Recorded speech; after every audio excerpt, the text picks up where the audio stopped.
તો આઈ ગઈ જય શ્રી કૃષ્ણ, કેમ છો તમે બધા? શું મજામાં છો? Welcome back to my channel. તો ચલો આજે આપણે રેડી થઈ ગયા છે, હવે આરતી કરવા જઈશું દશામાની. તો ચલો બતાવું તમને. કાવ્યા શું કરે છે? કાવ્યા તો સુઈ ગઈ છે. ચલો આરતી કરશું. હા ચલો. નાતી અને પૂજા કરતી હતી. નદીના કાંઠે રાજાનો મહેલ હતો. રાજાની રાણી ઝરૂખામાં બેઠી બધી બહેનોને પૂછી આવ કે તમે કયું વ્રત કરો છો. દાસી નદી કાંઠે આવી અને કહેવા લાગી, બહેનો તમે કયું વ્રત કરો છો? એક બહેન બોલી, અમે દશામાનું વ્રત કરીએ છીએ. એક વ્રતની વિધિ મને ત્યારે બીજી સ્ત્રી બોલી, 10 ઉતારા અહીંયા આવતી રે. નહીં વાળવી તેને દોરા કંકુ લગાવી તેને દોરો હાથે કળશે બાંધી દેવો અને ફોટો ઉતારો. ફોટો બનાવી તેની સ્થાપના કરવી. દશામાં અહીંયા એમાં છોટું બ્લોકર કરી પ્રાર્થના કરવી. જો પૂર્યા છે તે તારા કરતા મોટા રાજ્યનો રાજા છે. તેણે તારા પુત્રની હત્યા કરી નથી, પરંતુ તારો પુત્ર આવશે. આ માટે તું જેલમાં પૂરેલા રાજા રાણીને છોડી તેની ક્ષમા માંગજે. જો તું આ વાત સાચી નહીં માને તો જેવી દશા તેમની થઈ છે તેવી દશા તારી આવી નહીં. તેથી તેણે સવારે વહેલા ઉઠીને પોતાના સપનાની વાત સર્વને કહી સંભળાવી. એટલામાં રાજકુંવર પણ માની પોતાની પાછો આવ્યો. રાજાએ ખાતરી કરવા પેલું વનું માથું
રાધે રાધે કરો. ઓય, ઓય, ઓય, ઓય.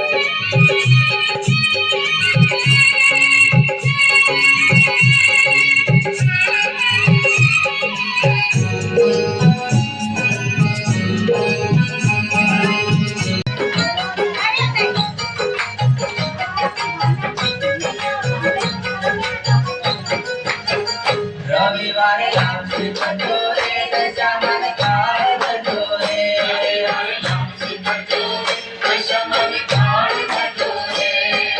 ભાવથી ભોજન ધરજો માને, ભાવથી ભોજન ધરજો માયમ આરતી કરજો રે.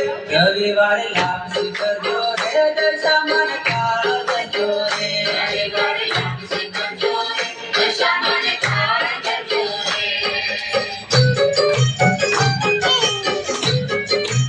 આવો બોલો.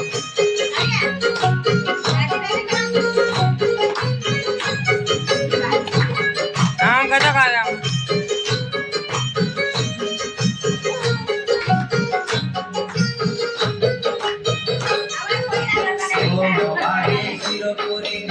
આમ આમ કરતો.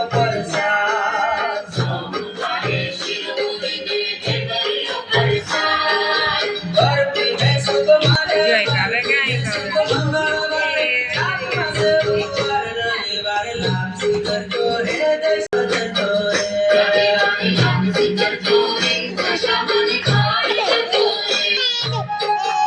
તો ચલો ગાઈસ, આજનો બ્લોગ આપણે અહીંયા એન્ડ કરીએ ગાઈસ. તમને બ્લોગ કેવો લાગ્યો, સારો લાગ્યો તો લાઈક શેર અને સબસ્ક્રાઇબ કરજો ગાઈસ.